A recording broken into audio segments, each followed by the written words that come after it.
Hey everyone, I'm going to do a quick video here showing you what I've been up to for the past week or so in the shop. I have finally gotten around to getting a flexible armored conduit hooked up to all the wires and attaching to all of my fluorescent light fixtures. I had them wired up so that I could have them working at least and have light, but there's basically just a bunch of wires dangling around everywhere, and now I'm finally getting around to organizing them and getting them put away nice and neat and safe the way they should be. You can see what we got here. A set of outlets here, set of outlets here. This is one of my overhead track busways. This is another one right here. I have the armored conduit, which goes to each of these two fixtures, and this is really more of a jumper. So I'm transferring power from this busway over to this one here, and this one here is, or this set of receptacles is hot all the time, whereas the lights switch on and off. That was kind of the goal with all these lights, is to have a set of 5 or 6 sets of lights that I can turn on as needed without having to have all of the lights on the shop, or in the shop, on all the time. So I'm going to show you guys a little bit closer what I have up here, and we'll get started. Okay everyone, I'll try to keep this as steady as I can. That is the junction box with the set of receptacles and switch that I had just shown you a little bit closer. What you can see up there is the actual trolley, which twists into the busway. It's pretty simple. This is a 120 volt, 60 hertz power. So I have a black lead there for the hot and a white lead for the neutral. I don't know if I can show you very well, but inside of the track, on the right side, you'll see a copper busway or bus bar. And on the left side, you'll see the same thing. And that's actually, so it's a continuous copper bus bar. The entire thing is hot on the inside. Obviously you don't want to touch that type of stuff.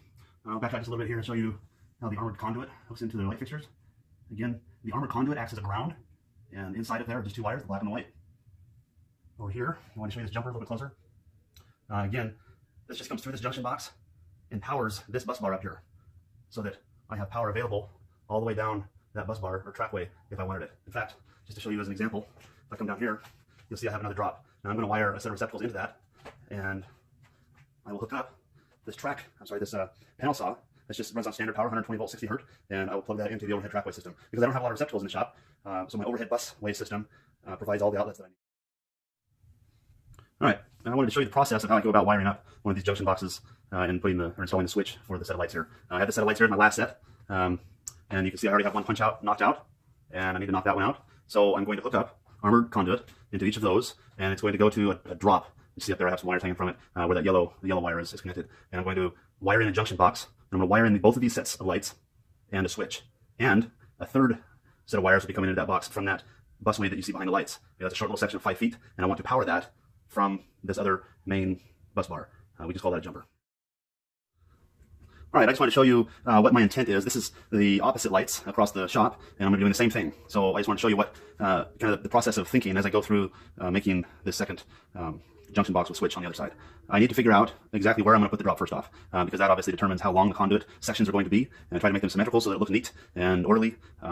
So you'll see this particular box is centered right in between these 2 lights, but obviously up and attached to the overhead busway system. So I'm going to go to the other side. I'm going to basically hold up a section of conduit until I feel like I have enough slack to where nothing's pinched, but not so much that it's just loose and flopping around. Once I do that, that tells me, in addition to how much wire I need inside of the fixtures, how much wire length I need to cut so that I can start wiring up the junction box. So let's get to it. All right, just like I said, I'm going to basically create a mental picture of where this junction box should be. I know from all the others, with that bracket that comes down or surrounds the drop, that this needs to be about 4 inches below and center from the trackway. This is the division point of my fixtures. So again, it's just centered in between the fixtures, centered underneath the track, about 4 inches. And I know that my conduit is going to come in through these 3/4 inch punch outs. On the other side, I have options there. I have options on top. I happen to want to mimic the other side, where I brought them in from the north and south faces of the junction box. So I'll kind of create a mental picture of where that's at. I'll go ahead and put this down. I'll grab my conduit. I'll get an idea of just how much I need. Again, I want a little bit of slack. And keep in mind, that junction box is going to be about right here, 4 inches below this trackway. I want this to be parallel with the trackway at approximately that depth below the trackway, so that I know it will actually feed into the junction box squarely. Because if I don't give myself enough room, then it won't line up. When I put the junction box in, this is not coming in at an angle, it's not going to work. So I need to give myself a little more slack, so that at approximately 4 or 5 inches below the trackway, just off that to one side, it's feeding in parallel to the track. And I'll just put my thumb there, mark that, take a look at it one more time, make sure that everything looks good, and that'll be my length. Okay, what you see here is an abrasive cutoff saw. I'm going to put the conduit in there, and I'm going to cut it. And I'm going to give myself at least 2 or 3 inches extra beyond the mark that I made. Experience has taught me that it's a lot easier to take a little more off if I need to than it is to put, to add some, as you can imagine. So I'm going to go turn on my phase converter and be back over here and cut this. Okay, so as you can imagine, this is going to be pretty loud. You might want to turn down your speakers because I'm not sure if I know how to modify the volume yet on these videos. Again, I'll just add a few inches to the mark.